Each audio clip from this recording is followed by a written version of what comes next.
നമ്മുടെ ക്ഷേത്രം ഒരു മഹാക്ഷേത്ര സങ്കല്പത്തിലേക്ക് വരുന്നൊരു കാലഘട്ടം സമീപ സമയത്ത് തന്നെ വരട്ടെ എന്ന് ഞാനും നിങ്ങളെപ്പോലെ ഈ നാട്ടിലുള്ള മൂക്കുമ്പുഴ ദേശത്തുള്ള എല്ലാ ദേവീഭക്തരെ പോലെയും ഞാനും പ്രാർത്ഥിക്കുകയാണ്. കാരണം കരുനാഗപ്പള്ളി താലൂക്കിൽ ഒരു മഹാക്ഷേത്ര സങ്കല്പമില്ല. ഇത്രത്തോളം കോടിക്കണക്കിന് രൂപ, 15 കോടി അല്ലെങ്കിൽ 20 കോടി രൂപ മുതൽ മുടക്കിൽ അത്യുന്നതമായിട്ടുള്ള ഒരു ക്ഷേത്രം സമീപ സമയത്ത് ഇവിടെ ഉദ്ഘാടനം ചെയ്യപ്പെടുമ്പോൾ അത് ഒരു മഹാക്ഷേത്ര സങ്കല്പത്തിലേക്ക് കടക്കണം. 5 പൂജയും 3 ശിവേലിയുമുള്ള പിൽക്കാലത്ത് ഭാവിയിൽ ആന അമ്പാരികളൊക്കെ ഉള്ള ഒരു ക്ഷേത്രമായിട്ട് മാറാൻ ഈ മൂക്കുമ്പുഴ നിവാസികൾക്ക് സാധിക്കട്ടെ, മൂക്കുമ്പുഴ ക്ഷേത്രത്തിൽ സാധിക്കട്ടെ എന്ന് ഞാൻ വീണ്ടും വീണ്ടും ആശംസിക്കുകയാണ്, പ്രാർത്ഥിക്കുകയാണ്. ഈ മൂക്കുമ്പുഴയെ സംബന്ധിച്ച് നമുക്ക് പറയാനാണെങ്കിൽ മൂക്കുമ്പുഴ ക്ഷേത്രത്തിൽ വന്നു കഴിഞ്ഞാൽ അനൗൺസ്മെൻറ്റിൽ പോലും ഈ നാട്ടിൻ്റെ മറ്റൊരു പേര് കേൾക്കാൻ സാധിച്ചിട്ടില്ല. അത് സത്യമായൊരു കാര്യമാണ്. മറ്റെല്ലാ സ്ഥലങ്ങളിലും ആ ക്ഷേത്രത്തിൻ്റെ പേരായിരിക്കും പറയുന്നത്. ഉദാഹരണമായി പറഞ്ഞാൽ ഞാൻ താമസിക്കുന്നത് മരുന്നൂർക്കുളങ്ങരയാണ്. മരുന്നൂർക്കുളങ്ങര മഹാദേവ ക്ഷേത്രത്തിൻ്റെ ഉത്സവത്തെക്കുറിച്ചായിരിക്കും അവിടെ അനൗൺസ്മെൻറ്റ് നടത്തുന്നത്. എന്നാൽ ഈ ക്ഷേത്രത്തിൽ പണ്ടാരത്തുരുത്ത് എന്ന ഒരു നാടിൻ്റെ പേര് പോലും നമ്മൾ പറഞ്ഞ് കേൾക്കാറില്ല. മൂക്കുമ്പുഴ പൊങ്കാല, മൂക്കുമ്പുഴ മീനൂട്ട്, മൂക്കുമ്പുഴ ദേവീക്ഷേത്രം, മൂക്കുമ്പുഴ ക്ഷേത്ര സന്നിധി, മൂക്കുമ്പുഴ അമ്മ, ഇതാണ് പറയുന്നത്. അങ്ങനെ പറഞ്ഞു വന്നാൽ എന്തായിരിക്കും സംഭവിക്കുന്നത്? 1 പ്രാവശ്യം കേട്ട്, 2 പ്രാവശ്യം കേട്ട്, 10 പ്രാവശ്യം, 100 പ്രാവശ്യം, അങ്ങനെ കോടിക്കണക്കിന് പ്രാവശ്യം കേൾക്കുമ്പോൾ ഈ പേര് ലോകപ്രശസ്തമായി മാറുന്നതാണ്. അതാണ് ഒരു തത്വവും. ഈ ആലപ്പാട് പഞ്ചായത്തിലെ അല്ലെങ്കിൽ ഈ കരുനാഗപ്പള്ളി താലൂക്കിലെ ഈ കൊല്ലം ജില്ലയിലെ ഒരുപക്ഷെ കേരളത്തിൽ തന്നെ ഏറ്റവും കൂടുതൽ സ്ഥല സൗകര്യങ്ങൾ ലഭ്യമായിട്ടുള്ള ഒരു ക്ഷേത്രങ്ങളൊന്നാണ് ശ്രീ മൂക്കുമ്പുഴ ദേവീക്ഷേത്ര സന്നിധി. ആലപ്പാട് പഞ്ചായത്തിൽ എല്ലാ ക്ഷേത്രങ്ങളും സാധാരണ ക്ഷേത്രങ്ങൾ തന്നെയാണ്. 3 നേരത്തെ പൂജ, ശിവേലിയില്ല. നമ്മുടെ മൂക്കുമ്പുഴ ദേവീക്ഷേത്രത്തിൻ്റെ പേരും പ്രശസ്തിയും വാനോളം ഉയർന്നുകൊണ്ട് 5 നേരത്തെ പൂജയും 3 ശിവേലിയുമുള്ള ഒരു മഹാക്ഷേത്രമായി മാറുന്നതിന് കാലം വിദൂരമല്ല എന്ന് നമുക്ക് മനസ്സിലൊരു തോന്നലുണ്ടായിരിക്കണം.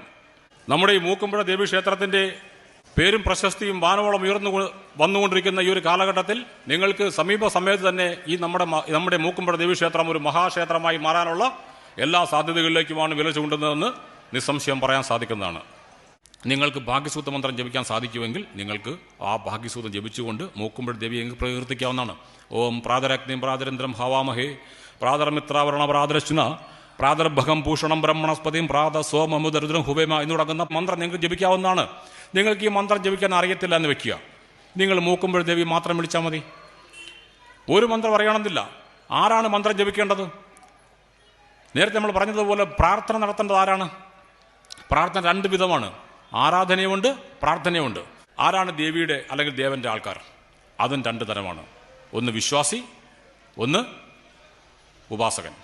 ഉപാസകൻ എന്ന് പറഞ്ഞു കഴിഞ്ഞാൽ ദശാംഗങ്ങൾ പൂർത്തീകരിച്ചുകൊണ്ട് പ്രാർത്ഥന ഈ മന്ത്രങ്ങൾ ജപം നടത്തുന്ന ആളാണ് ഉപാസകൻ. ഇപ്പോൾ മൂക്കുമ്പുഴ ദേവീക്ഷേത്ര സന്നിധിയിൽ വരുന്ന ഒരാൾ നിങ്ങൾ വിളിക്കുന്നത്, നിങ്ങൾ വിശ്വാസിയാണെങ്കിൽ നിങ്ങൾ തീർച്ചയായിട്ടും വിളിക്കുന്നത് മൂക്കുമ്പുഴ ദേവി ഞങ്ങളെ രക്ഷിക്കണം, അല്ലെങ്കിൽ എന്നെ രക്ഷിക്കണം, എൻ്റെ മോനെ രക്ഷിക്കണം എന്നാണ് പറയുന്നത്. സ്വാഭാവികം, എല്ലാവരും പറയുന്നത് അങ്ങനെ തന്നെയാണ്.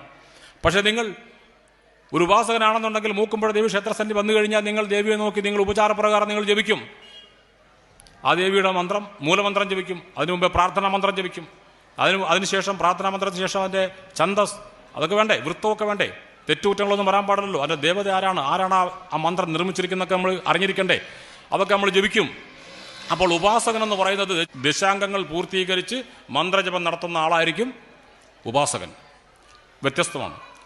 ഈ മൂക്കുമ്പുഴ ക്ഷേത്രം ലോകപ്രശസ്തമായി ഒരു മഹാക്ഷേത്രമായി ആന അമ്പാരിയൊക്കെ ആയിട്ട് വരുന്നൊരു കാലഘട്ടം വരുമ്പോൾ ഇവിടെ ചിലപ്പോൾ ദൂരദേശത്തു നിന്നും ദേവി ഉപാസകന്മാരെത്തിയേക്കാം, ഭദ്രകാളി ഉപാസകന്മാരെത്തിയേക്കാം.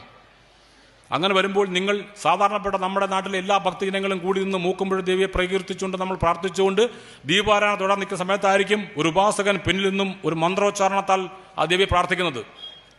ഓം കാളി മേഘസമപ്രഭാം തിരുനയനാം വേതാള കണ്ഠസുതാം ഖഡ്ഗം ഘടകപാല ദാരിക ശ്രീകൃത്വാകരാഗ്രേ ശുചഭൂത പ്രേത പിശാച മാതൃസഹിതം മുണ്ടസ്ര ജാല ദുഷ്ടമസൂരികാദി വിപദ സംഹാരിണീം ഈശ്വരീം ഈശ്വര ഋഷി പങ്ക്തിച്ഛന്ദ ശക്തിഭരവ് ദേവത ഓം ഐം ക്ലീം സോ ഹ്രീം ഭദ്രകാളി നമ എന്നൊക്കെ പറഞ്ഞ് ഉപചാരപ്രകാരം ജപിച്ചാൽ ആ ദേവിയുടെ 11 പ്രാവശ്യം മന്ത്രം ജപിക്കുന്നു. ദേവിയുടെ 11 പ്രാവശ്യം മന്ത്രം ജപിക്കാൻ ഉപാസകന്മാരെ കണ്ടുവച്ചിട്ടുള്ള ഉപായങ്ങളുണ്ട്. അപകടം വരുന്ന സമയത്ത് വിളിക്കുന്നത് വിശ്വാസിയുടെ മന്ത്രം തന്നെ ആയിരിക്കും. എൻ്റെ ദേവി എന്നെ രക്ഷിക്കുന്നതായിരിക്കും വിളിക്കുന്നത്. അതാണ് ആ ഉപാസകനും വിശ്വാസിയും തമ്മിലുള്ള വ്യത്യാസം. വിശ്വാസിക്ക് ഒന്നും പേടിക്കേണ്ട ആവശ്യമില്ല. ധൈര്യമായിട്ടുള്ള മന്ത്രം ജപിക്കാം, ധൈര്യമായിട്ട് നിങ്ങൾക്ക് ദേവിയെ വിളിക്കാം. ഈ നാട്ടിൽ വരുന്ന ഭക്തജനങ്ങൾക്ക് സൗകര്യപ്രദമാകുന്ന രീതിയിലുള്ള കാര്യങ്ങൾ ചെയ്തു കൊടുക്കാനുള്ള ഒരു സംവിധാനം ക്ഷേത്ര ഉപദേശക സമിതി അല്ലെങ്കിൽ ക്ഷേത്ര കരയോഗത്ത് ഭാരവാഹികളോടൊപ്പം തന്നെ നമ്മൾ നാട്ടുകാർ കൂടി ചെയ്തു കൊടുക്കേണ്ടതുണ്ട്. കാരണം ലോകത്തിൻ്റെ വിവിധ ഭാഗങ്ങളിൽ നിന്നും മൂക്കുമ്പുഴ ദേവീക്ഷേത്രം അന്വേഷിച്ചു വരുന്ന ഒരു കാലം വിദൂരമല്ല. ആ രീതിയിലുള്ള ഗംഭീരമായിട്ടുള്ള ക്ഷേത്രമാണ്, ഒരു ക്ഷേത്ര സങ്കല്പമാണ് ഇവിടെ വലുതായിക്കൊണ്ടിരിക്കുന്നത്. അതിൻ്റെ അടുത്ത വർഷം ലോകത്തിൻ്റെ വിവിധ ഭാഗങ്ങളിൽ നിന്നും തീർത്ഥാടന ഡെസ്റ്റിനേഷനായിട്ട് വരേണ്ട ഒരു ക്ഷേത്രമാണ് ശ്രീ മൂക്കുമ്പുഴ ദേവീക്ഷേത്രം. അങ്ങനെ വരുമ്പോൾ ഈ നാട്ടിലെ എല്ലാ ജനങ്ങളും തീർച്ചയായും ഈ പറയുന്ന ജനങ്ങളെല്ലാം ആ വരുന്ന ഭക്തജനങ്ങൾക്ക് ആവശ്യമായ കരുതലുകൾ, സഹായങ്ങളൊക്കെ നിങ്ങൾ ചെയ്തു കൊടുക്കേണ്ടതായിട്ടുണ്ട്. അങ്ങനെ ചെയ്തു കൊടുത്തു കഴിഞ്ഞാൽ ഈ ക്ഷേത്രത്തോടൊപ്പം നിങ്ങളും വലിയ പുരോഗതിയിലേക്ക് പോകുന്ന ഒരു ദിവസം വിദൂരമല്ല എന്ന് നിങ്ങൾ ഓർത്തിരിക്കേണ്ടതാണ്.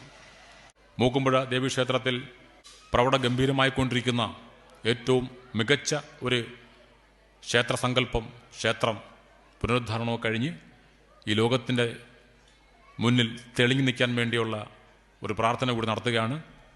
മൂക്കുമ്പുഴ ക്ഷേത്രത്തിലെ പഴയകാലത്തെ പ്രൗഢിയോടുകൂടി വീണ്ടും നമ്മുടെ കാര്യസിദ്ധി വിളക്കുമൊക്കെ വന്ന് ലോകത്തിൽ വളരെ വളരെ പ്രശസ്തിയിലേക്ക് ഈ ക്ഷേത്രം പോകട്ടെ എന്ന് ഒരിക്കൽ കൂടി ആശംസിക്കുകയാണ്. അതുപോലെ നിങ്ങളുടെ നാട്ടിലെ നിങ്ങളുടെ കുടുംബങ്ങൾ എല്ലാവരും ആഴ്ചയിൽ ഒരു ദിവസമെങ്കിലും ഈ ക്ഷേത്ര സന്നിധിയിൽ വന്ന് സകുടുംബമായി വന്ന് പ്രാർത്ഥിക്കാനുള്ള ഒരു സാഹചര്യം ഉണ്ടാക്കേണ്ടതാണ്. എല്ലാ മലയാള മാസം 1-ാം തീയതിയും നമ്മുടെ നാട്ടിലെ എല്ലാ വാഹനങ്ങളും ഇവിടെ കൊണ്ടുവന്നൊരു പൂജ ചെയ്ത് വാങ്ങേണ്ടതിൻ്റെ ഒരു ആവശ്യകതയും കൂടി നമ്മൾ പറയുകയാണ്. അതുപോലെ ഈ ക്ഷേത്രത്തിലെ ഉന്നതിക്ക് വേണ്ടി ഈ മൂക്കുമ്പുഴ ദേവിയുടെ പേരും പ്രശസ്തിയും വാനോളം ഉയരുന്നതിന് വേണ്ടി നിങ്ങളുടെ നാട്ടിലെ എല്ലാ അംഗങ്ങളെയും പോലെ, എല്ലാ ദേവീഭക്തരെയും പോലെ ഞാനും വീണ്ടും പ്രാർത്ഥിക്കുകയാണ്.